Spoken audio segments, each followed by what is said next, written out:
Let's see if my trusty 1/4-inch ratchet can take these off, because I don't know where my 3/8 sockets are right now. Can I do this with holding a phone? Look at that. Hell yeah. God. I had to go get my 1/4-inch breaker bar out. God. Ah! That hurt.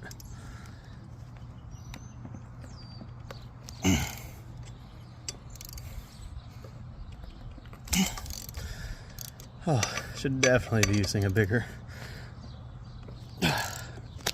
ratchet. Or have stronger muscles, something.